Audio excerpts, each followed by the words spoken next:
Hi, I'm Gemma. And I'm Claire. And this episode of Honest to God, we've got a very special guest. Zoë Dew is going to be telling us all about boundaries. If you've ever felt like you can't say no to people, that you're people pleasing and you're worried that you're going to come off rude, this is the episode that you need to listen to.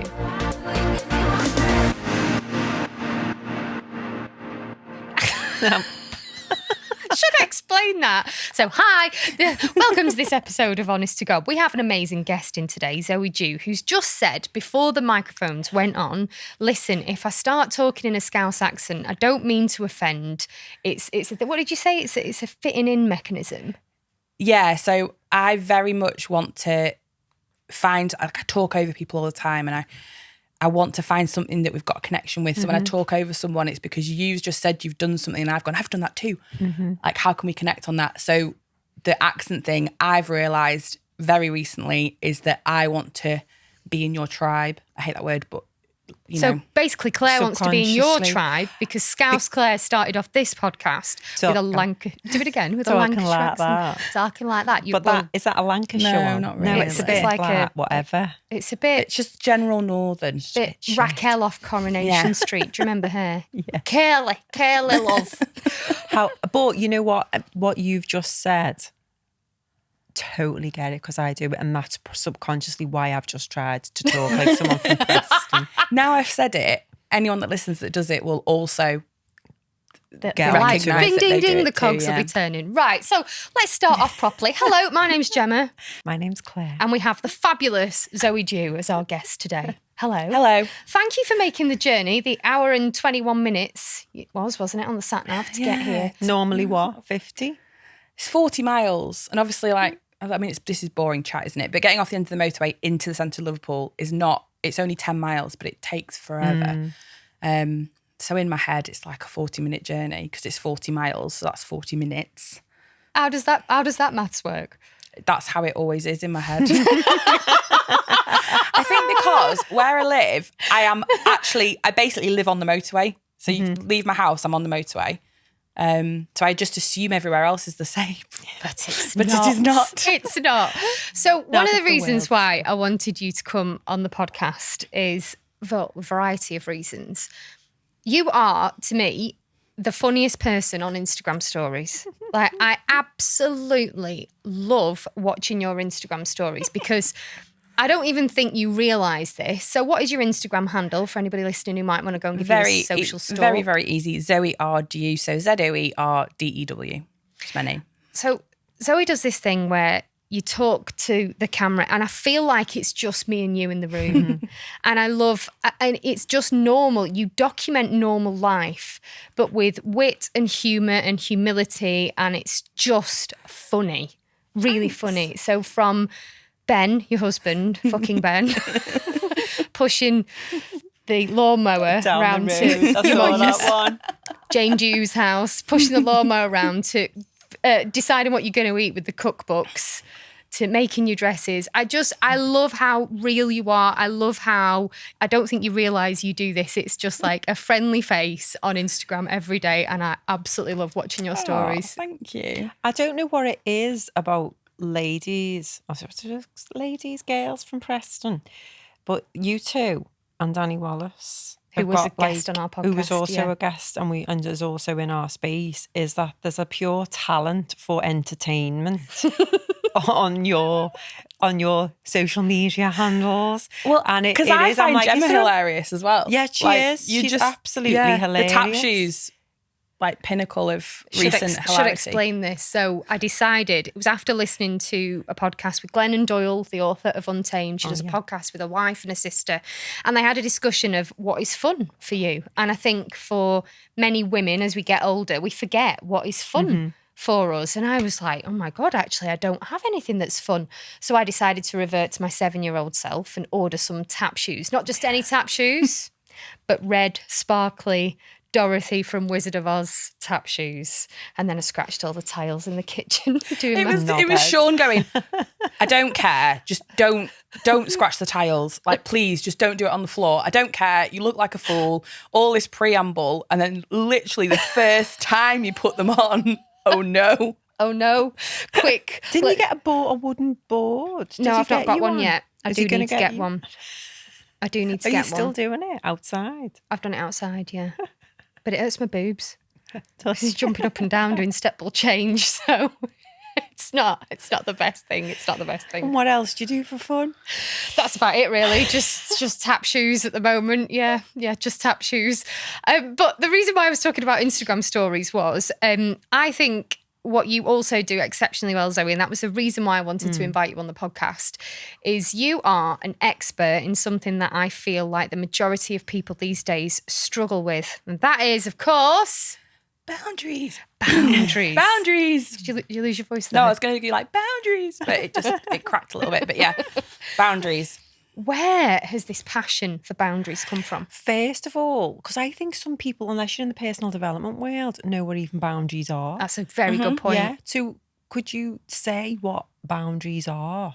Yeah, I mean, I think there's lots of different types of boundaries that you can have. So you can have a hard boundary and a soft boundary, and it's up to you to decide what's acceptable and what's not, and what you will allow and what you won't. And it's understanding how your brain works. And Gemma talks about this a lot. You know, how does your brain work best, and how do you work to your best potential?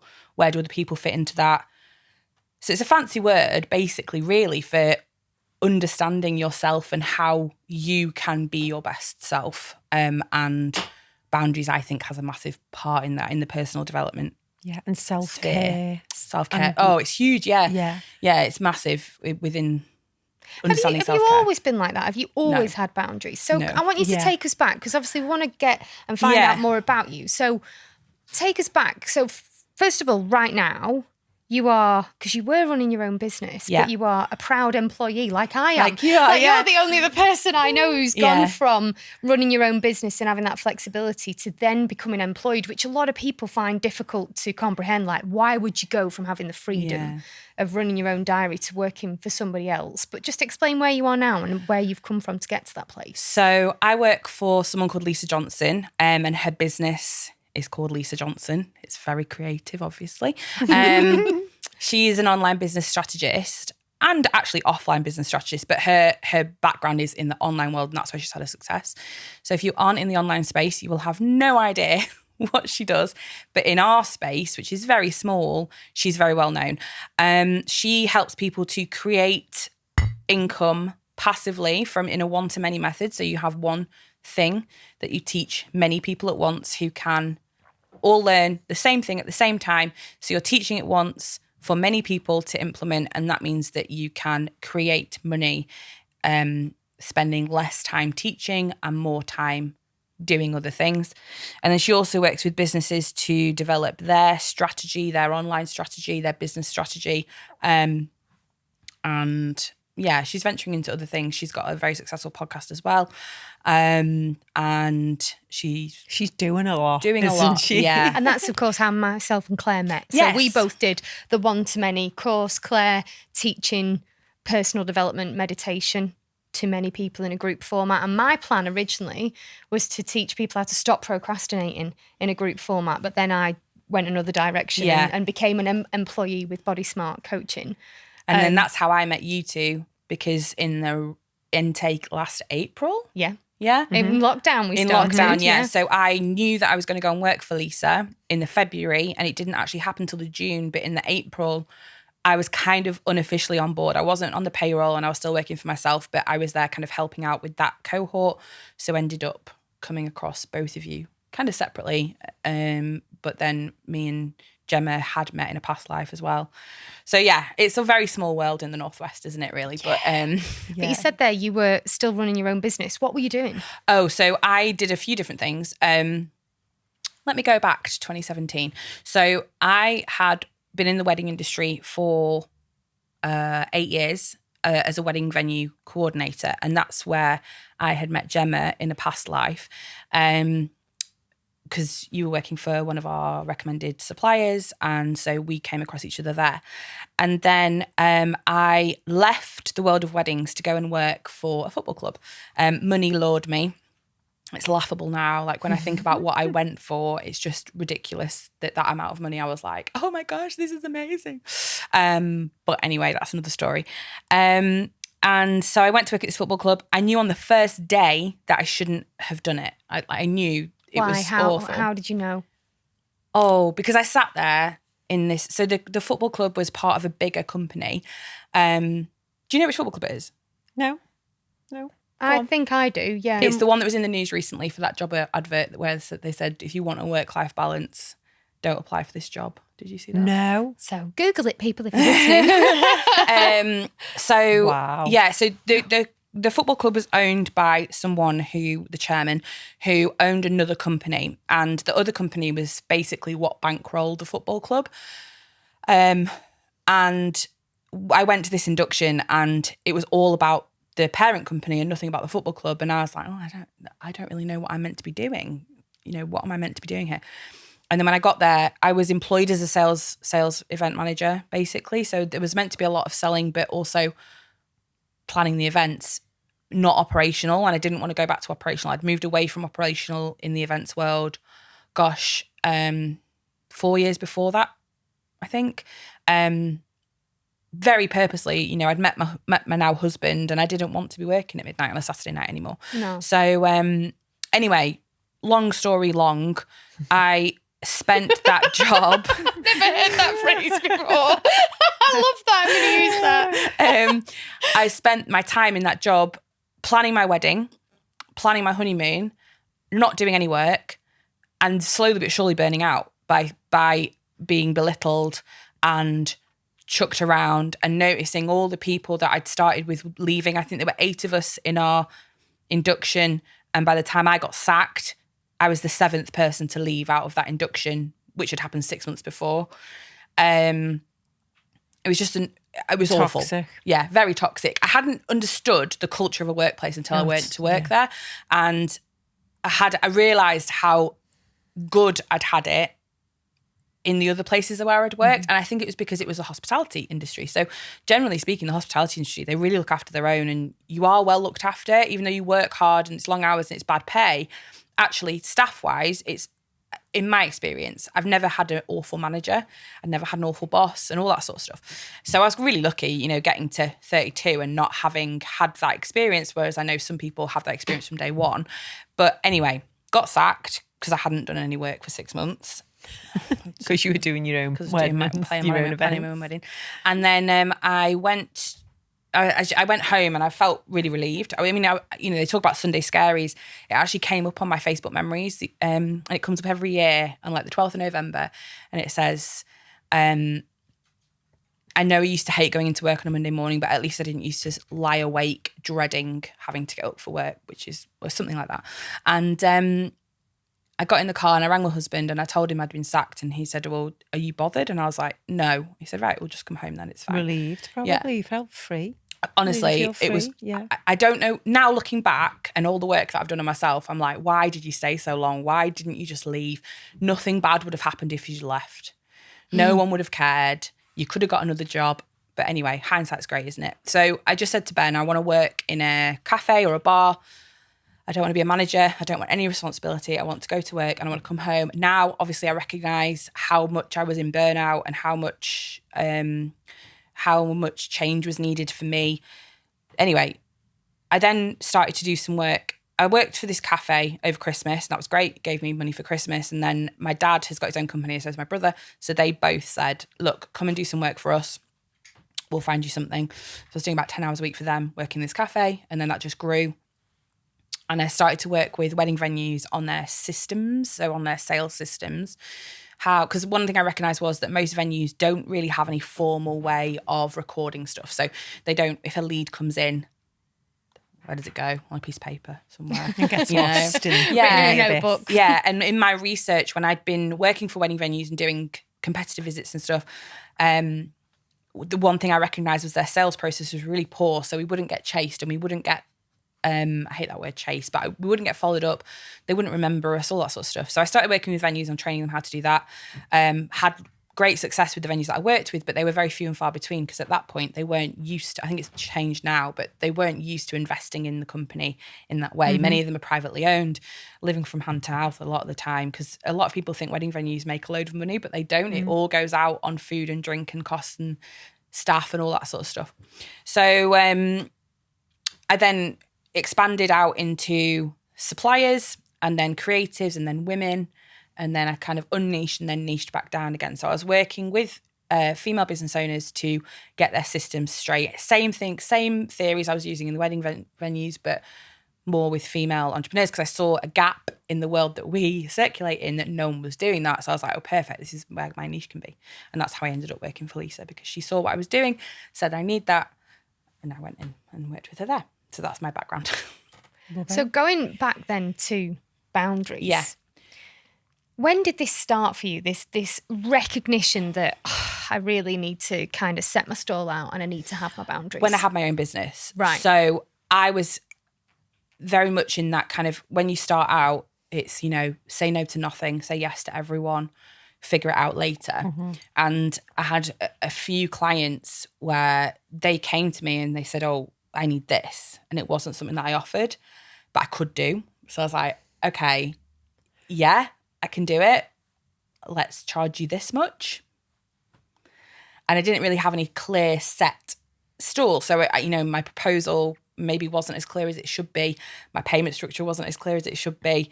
And I ended up, a day client would end up being a 3-month client, because I didn't know when to say, wait, we didn't agree to this. We need to renegotiate, or we need to decide what we're going to do. And that, coupled along with, okay, I run my own business, I get to make my decisions. I get to decide what's acceptable and what's not acceptable. When people get to talk to me, how people get to talk to me, I can't cope with X, Y, Z. And what happened was, I had one client in particular that I did like an hour with, and she made me realize that actually I was pretty good at boundaries. I was pretty good at managing stuff because of what I'd put in place. And the reason why I'd put things in place was because I used to say I'm inherently lazy. I'm not. I now think that my brain works super quick. So it gets bored. So it just wants the fastest path from A to B. So she was sat there nearly crying on this call going, I don't sleep. I was like, what do you mean you don't sleep? And she said, well, I've got 7 different ways that clients get in touch with me. And I was like, what do you mean? She said they can get in touch with me any hour of the day and they expect a response and all this. And I was like, well, number one, the problem is that you've trained them to expect that from you. So there's a little bit of work that you need to do there.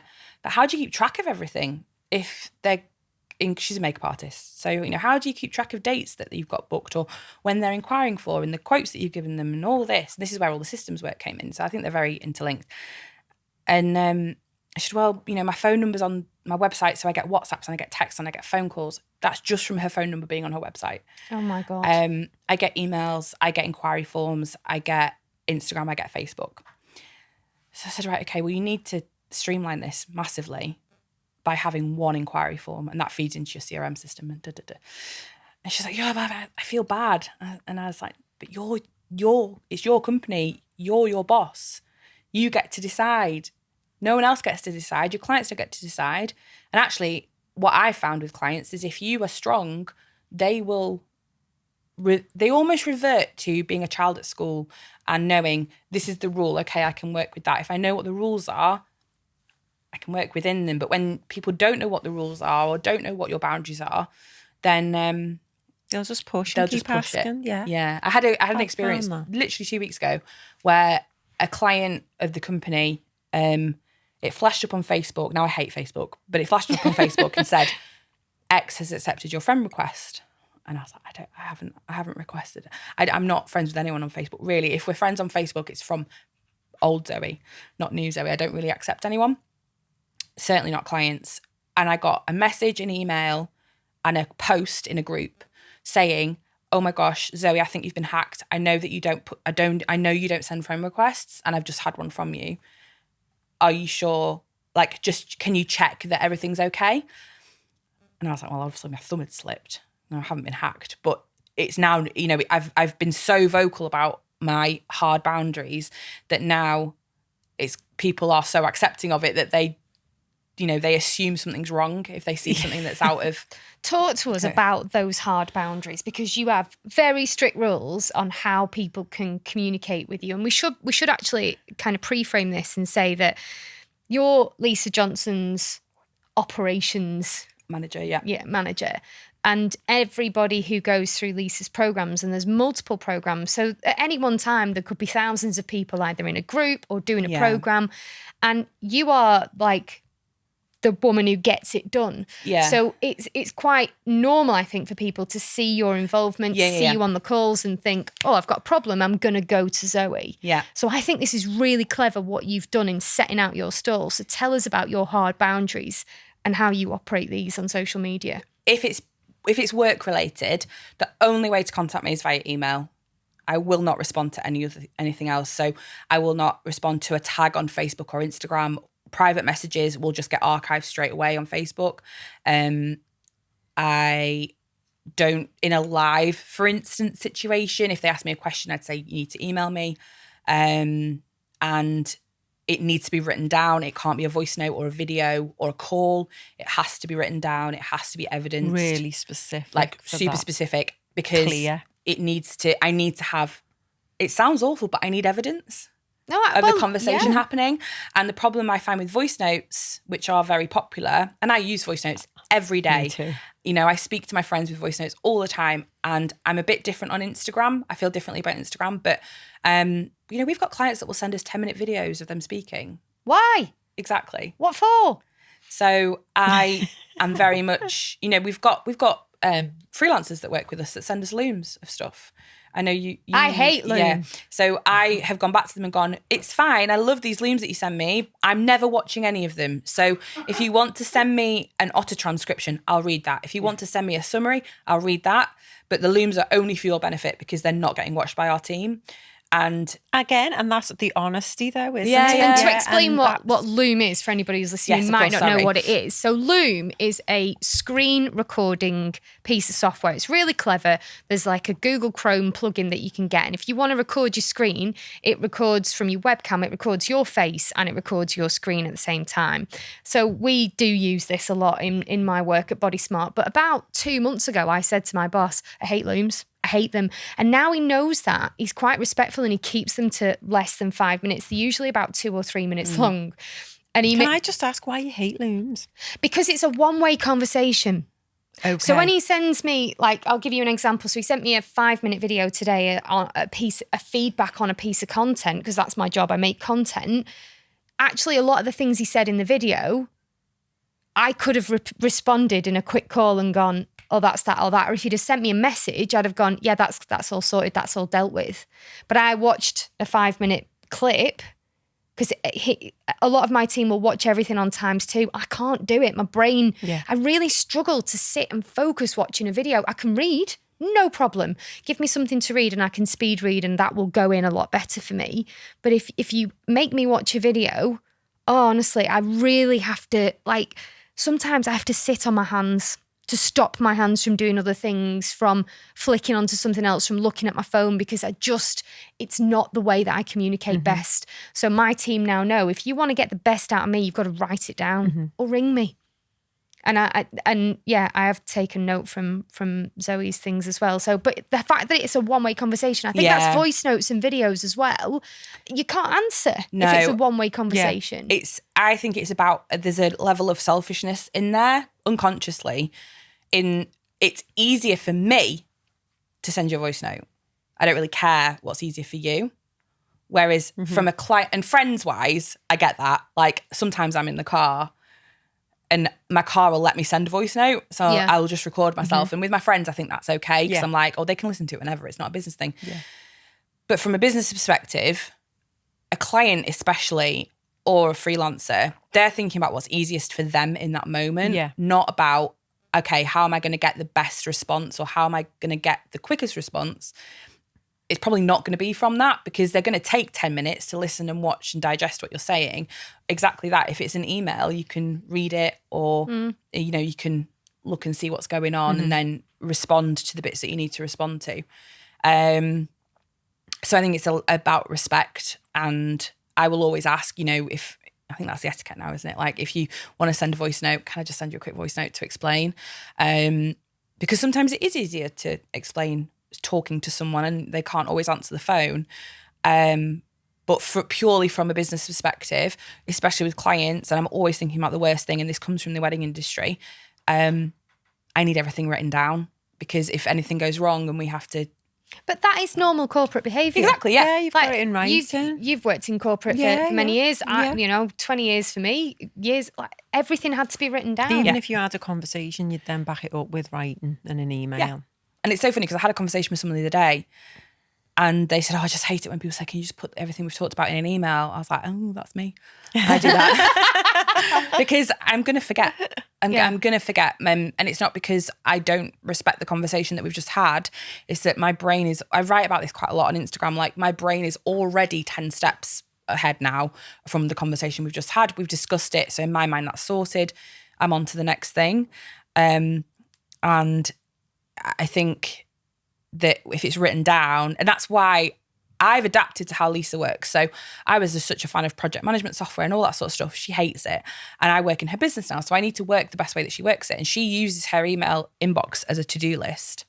So now I work in the same way. So if it's in my inbox, it's getting dealt with. Whereas if it's on a messenger or in a Facebook group, there's so many ways people can get in touch with you. Like, it happened, completely not business related, but it happened. I watched Grey's Anatomy. I don't know if either of you watch Grey's Anatomy. You enthused about this. Years. No, you love this, and I know you always talk about this, and I think I need to get into it, don't I? You've got 18 series to watch. Maybe I won't.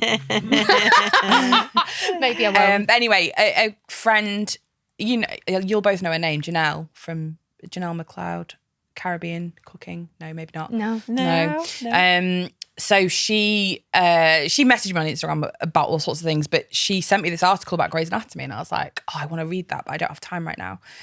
But she's got 2 different Instagram accounts and Facebook. Could I find it? No. And then she wrote to me on that Instagram account, and I was like, this is where the article was. This is what I wanted to read. I couldn't find it the other day. So that's just a personal thing, but in business, that can happen, especially in the online space where we are or have been. It happens all the time. And I think that people forget about the rules that you have in a normal job, especially if you run your own business, you need to treat it as a job, not as a way to have all the time you want and make some money. And if you are operating with clients, sometimes you have to communicate in the style that they want, and that can be tough. In my former life as a communications consultant, I'd be emailing with one person, somebody else would be on Slack, somebody else converse via comments in Google Docs. And you're right, it does get difficult to manage. And I think what you're talking about now is exactly how I operate on Instagram, on WhatsApp, on Messenger, on emails.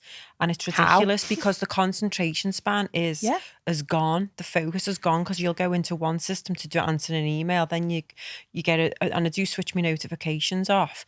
So I know definitely I need to sort of, I wouldn't have even classed it as boundaries. I probably would have said I need to be more systematic.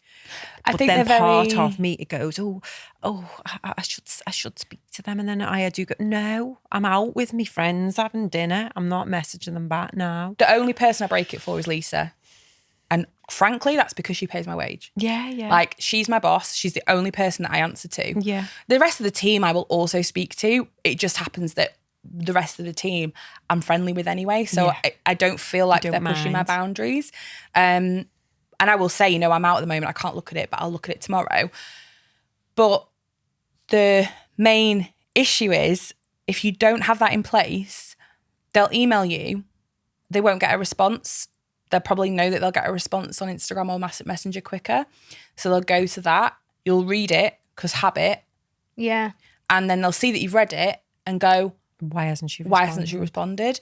And that's the issue. And honestly, now it's taken me probably 2 years to get to this point. But now people don't even bother to get in touch with me anyway, apart from email now, because they know they're not going to get a response. And yes, I break those rules all the time. I do, but it's on my terms. So sometimes if it's like, I need a response now, then, and I know I'm going to get a response if I go to Facebook Messenger, then I will do that. But usually it's for people that I know well. But that, again, that is you communicating in their style, not yours. That's you knowing that I'm going to get the quickest response from this person doing this. Whereas you are setting out your stall and your boundaries and going, if you want me, email me. Yeah. Because that is what I'm going to see most frequently. You talked there about breaking it for Lisa. Yeah. I having work boundaries as well is also super important. I get bollock for not having boundaries. Yeah. So we do an end of day process at Body Smart, which I absolutely love. I know a lot of our team don't, but we do because we are an online business. So we've got half of us in the UK, half of us in America and Canada. We have an online type form questionnaire. And in addition to outlining what you've done that day, and if you need any help and if you've got any issues, we also rate things. And one of the questions is, I honoured my boundaries and operated with good time management today. And you score yourself out of 5. And I really, really struggle. And I am constantly in trouble because that end of day report is me going, this is the end of my workday. So it's also very purposeful. So if he gets my end of day reports at 11 o'clock at night, 1 o'clock in the morning, 2 o'clock in the morning, as sometimes they are, he will come down on me like a ton of bricks and go, come on, Jen, boundaries, where's your family time? But sometimes for me, it's better to, and I think that's what you're saying with you will break that for Lisa. Sometimes it's better for me to break those boundaries so that the stuff is off my list and done. Yeah. And I'm not thinking about it at home. That's exactly it. Yeah, So because otherwise you don't stop thinking about it until you do it. That's how some people are. Lisa this week has been solo parenting, which happens very rarely. I saw that. And it like very rarely. And so yesterday, I've got access to her diary and her emails. So I could see yesterday. I wanted an hour with her yesterday because I'll be totally honest, I've been having some like self-belief issues and I wanted to speak to her to just validate the things that I was feeling. And she's the only person that could do that. She was the only person that could give me that reassurance. So I needed to speak to her and I looked at her diary and I'm not joking. Like in my diary, her diary's blue and it was every hour was an hour. Done. Yeah. And it was with clients. It wasn't stuff that she needed to do. And I was like, oh God, I can't put an hour in anywhere. So I emailed her because I knew that she wouldn't get to it till later. So I emailed her at 4:30 and I was like, look, this is where I'm at. I'm just going to dump everything here. We need some time to talk because I feel like we're losing. Because basically, just to explain, our team has gone from us 2 a year ago to 8. Yeah, that's, So every team meeting we have, there's 8 of us on the team meeting and all of that. And it's brilliant and I love it. But on my time with her is very hard. And we talk about love languages a lot. So my love language with her is time. Yeah. Like if I can have her time, that's all I need from her because I can get stuff done without anything else. And so anyway, she emailed me back straight away and she's like, yeah, I agree. Let's put an hour in. I'll look at the diary, blah, blah, blah. So I felt good then. And then at 9:30, I get an email from something that she needed to do for me to get done. So we needed to make some changes to a sales page and she wanted to do it. And she sent it to me at 9:30. So by 10:30, I'd implemented them all. I just got my laptop and did it because I then knew it would be waiting for her when she got up. I knew she'd be getting up early this morning. So I knew that it'd be there waiting for her and we'd be ahead of ourselves. Teamwork. Whereas if I waited it until 9 o'clock this morning, I knew that I had a meeting at 10, a meeting at 11, a meeting at 12. It wasn't going to get done till 1 o'clock. So that's nearly 24 hours after. And sometimes it's just worth going, do you know what? I've got this hour right now. I'm going to do it. And then that we talk about love languages, and one of the love languages is acts of service. That's you doing an act of service for Lisa to be able to give her time back. Exactly. And hopefully that time then translates into the time that you needed to. But also it works both ways, you know. I recognise that sometimes in the business there is downtime. You know, there's a lot of downtime. We launch and then we're in delivery. So when we're in delivery, my time's not as pressured as it is when we're in launch. So. And Lisa is the first to say, if we're quiet, enjoy it, because we're not quiet. You guys saw like how hard we go when we launch. It's busy. It's insane. And so I am very happy taking time to myself to go, actually, I'm going to do half a day because I worked late last night, or I'm going to work longer. Last week I was in London. I went to London back in a day. So that was like a 16-hour day. Yeah. So in my head, I've got this running tally of time I owe myself. Yeah. So actually, if I want to take the afternoon off and go and have my nails done, I'm cool with that. What I'll probably do is go and do some work that evening to make up for it. But Lisa's very generous like that as well. So that's why I don't mind breaking those boundaries, but she's the only one that I'll do it for. That's a healthy boundary because it's that whole thing. I don't know whether you've heard of Stephen Covey's emotional bank account, and he's saying about get some more credit in the bank in a relationship, and that creates more trust, so that when you need to take some money out, that there's enough money in the bank. It's not in tonight's in a debt. perfect example. Yeah. So tonight we've got, again, I don't know if your listeners will have heard of her, but we've got Denise Duffield-Thomas speaking in one of Lisa's masterminds. Get Rich Lucky Bitch. The author. Chillpreneur. So she's speaking in Lisa's mastermind tonight, and normally I would host those calls. To me, Lisa needed to host that call because it's one of her peers. And I actually, my first week of working for Lisa, I hosted Denise in one of our other groups because Lisa was really ill. She was in hospital. So, and I would never normally do this. And I emailed her and I was like, just so you know, I can't host Tuesday night. I'm looking at the diary, this is on Sunday.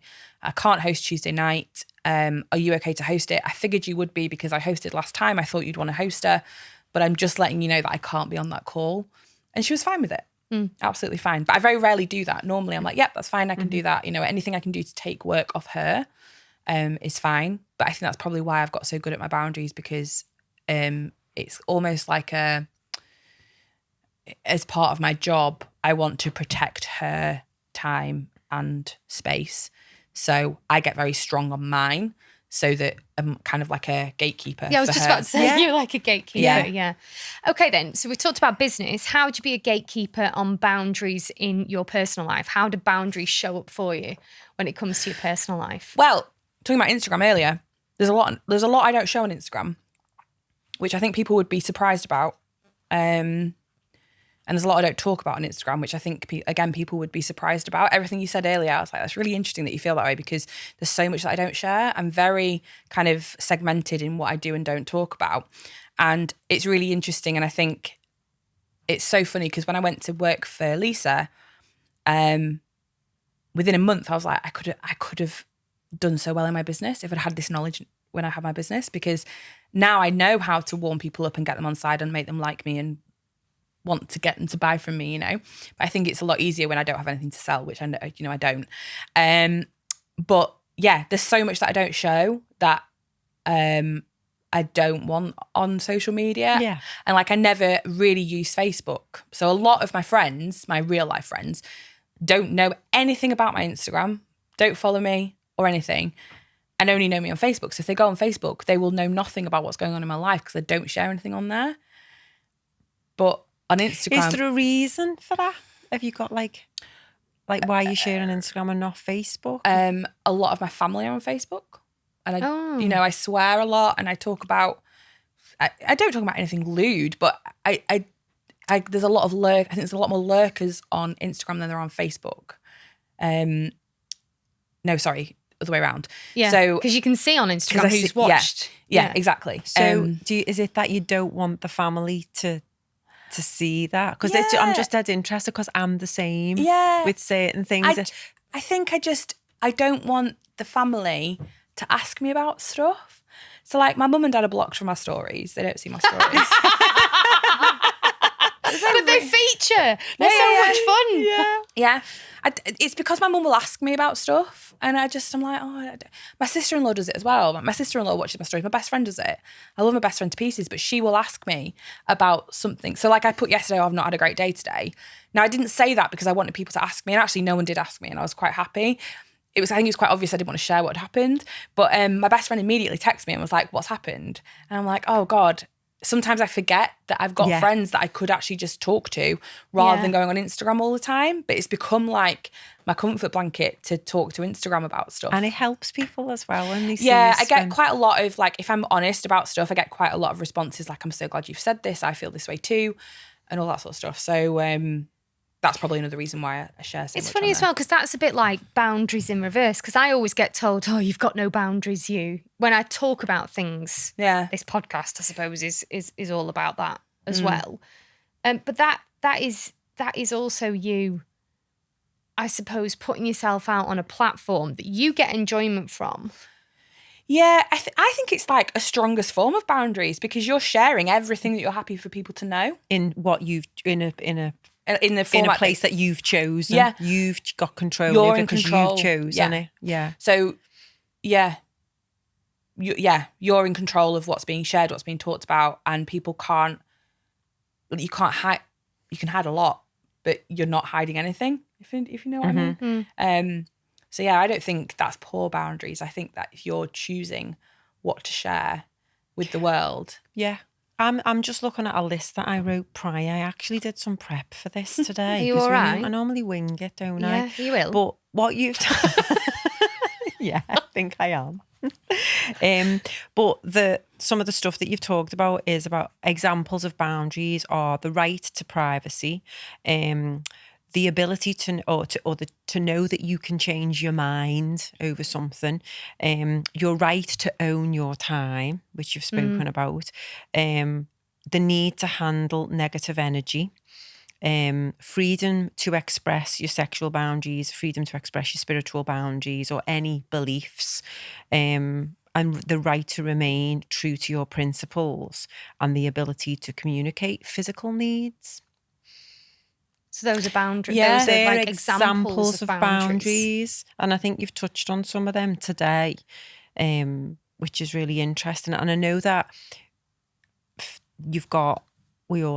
some of us who have got boundaries have got work boundaries and you've got personal boundaries. And I feel for me, the work boundaries are coming, but at home with the kids and the way the house is, no.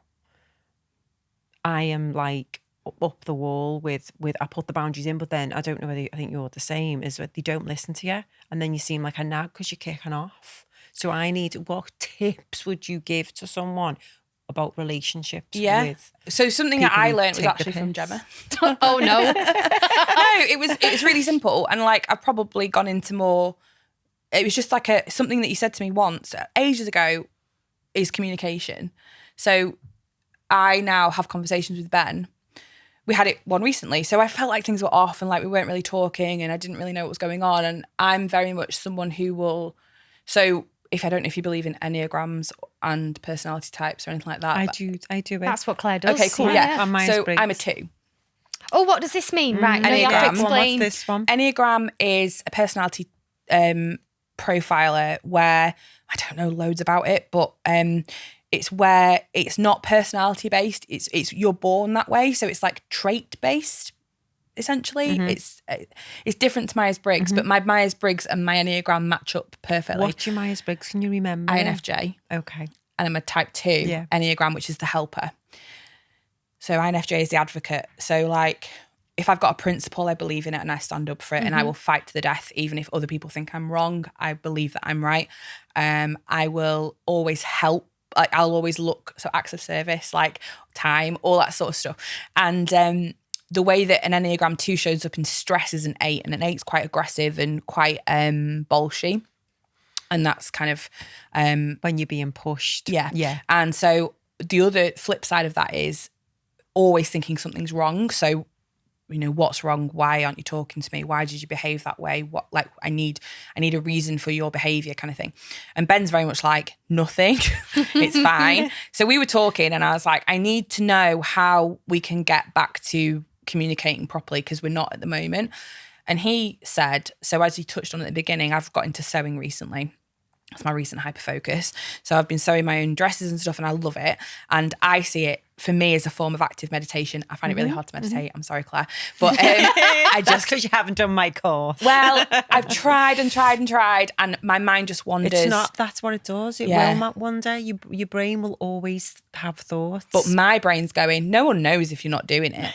Like no one knows. Thoughts. Asking the brain to stop thinking, it's like asking the heart to stop beating. So you'll always have thoughts. Sewing for me is like active meditation because I don't think about anything else. I just think about what I'm doing. Flow. My hands are busy. Can't look at my phone. I'll have something on in the background, but I'm not watching it. So I want to do that every weekend. I don't want to see people. I don't want to go out. Because you're an I. Yeah, because I'm an I. Ben's an E. So Ben will, if we've got a weekend free, he'll invite one set of parents round. He'll want to do something with the family. He wants to be around people. And he finds it really difficult for it just to be the two of us because he feels guilty that, because he doesn't have any hobbies. And I say to him all the time, you don't have any hobbies. Like, you could go, like, why don't you take up cycling or why don't you do something? He's like, do you know what I enjoy doing? I just enjoy watching football on the TV. That's what I enjoy doing. I was like, okay, cool. And that's what you're going to do. And he said that he feels guilty sitting watching TV. And I said, well, I feel guilty being on my own upstairs because I think you want to be together. So we came to an agreement that we will do that on a weekend if we've got nothing on and we're happy to spend time apart, but as long as our evenings are together, and that's the important thing. And the way I have found, it probably is going to be harsh, obviously I don't have kids, the way I found to get what I want, to get the behaviour that I want, is to withdraw any kind of semblance of me doing it. So I can very happily live in a messy house. I can very happily live in an untidy house. Clean clothes is obviously harder, but I will take away whatever it is I want doing. I will stop doing it if I think it's someone else's job. So the bin can be overflowing. I will not take it out because that's not my job. And very quickly, people learn, oh, all right, I need to do this because it's not going to get because you've done. left it. Yeah. Yeah. And it's whether you can push it that far. I have done that. I didn't do anything for 3 days and it looked like a shit tip. And it did happen. And it's better, but it needs to be more. So I think maybe I need to do that again. That's extreme. Like what I said, leaving stuff on the stairs and no one else In a takes future it. episode, I'm in the middle of reading something called Fair Play by an author called Eve Rodsky. And it's You've about told me about rebalancing domestic duties in the home, not necessarily making them equal, but making them fair. So yeah. I'm not a great wife. But what is a great wife? A traditional like wife, especially because I work at home all the time. But you're working, so do you know what I mean? It's balance, isn't it? I definitely have object permanence. So if the washing machine's full and done, I will not recognise that it needs emptying and things like that. Like I do some chores, so I will go food shopping and stuff because Ben doesn't drive, but he does all the washing. He basically does all the cleaning, but he hates doing the bathroom. So do I. So I got a cleaner because I was like, well, I'm not doing it and you're not doing it, so we'll get a cleaner. That's fine. But I'm not a great traditional wife. But I would say our roles are reversed. Like he'd be quite happy if I got a pay rise. He would happily quit his job and be a house husband within a heartbeat. He'd be so happy to do that. So I'm probably not the best person to ask in those sort of things. But he does it to me. Like he will stop. I think what you've just said about leaving stuff, because it's the invisible. We've talked about this, I think, before, about having where we do these tasks that are invisible to people because they get done, and then it's when you stop doing them that they become. So if they need like a mug to make a cup of tea, and there's none. Mark could just go out and buy more mugs. Honestly, that's the type of thing I'd do. But if you want to learn some incredible boundaries for work, maybe not necessarily home. Maybe just ignoring the bin. What? The biggest, if you can go away from this, listen to this with one thing, just know how much power there is in the word no. Yeah. Like just say no. If I've got a great slide on my Instagram, you might have to scroll, but it's if people are asking for things that are outside of your remit, how to say no and guide them to paying you or getting that information in another way that isn't your time and your brain. We will link that post in the show notes. Yes, I'll find it. That would be good as well. Can I just read out a quote as well? What I found, and this has massively helped me just reading this before. The only people who get upset about you setting boundaries are the ones who are benefiting from you having none. Yeah, isn't that? Yeah, that's one of my favourite quotes. Yeah. It's so true. And when you think about it, and you're like, oh gosh, those people who I'm worried about upsetting are the people who are benefiting from me, who are draining you and pulling so much from you. That has just proper resonated with me. Yeah. To quote Chris Dew, are you going to be a radiator or a drain? So we talking about that Dad? today. That's your dad. Love it. Very good. Love it. So where can people find you? On Instagram. And I will reply to DMs on Instagram. I find Instagram totally different to Facebook. So like I'm on Instagram all the time and find it quite chatty. So if I don't know you, can message me and I'll happily reply. But not a voice note. But not a voice note. I won't listen to it. And it's Zoe R. Dew. And are you still blogging and things and doing your emails off your website? No. All right. Well, we won't mention that one then. That fell by the way. Because I didn't really have a focus.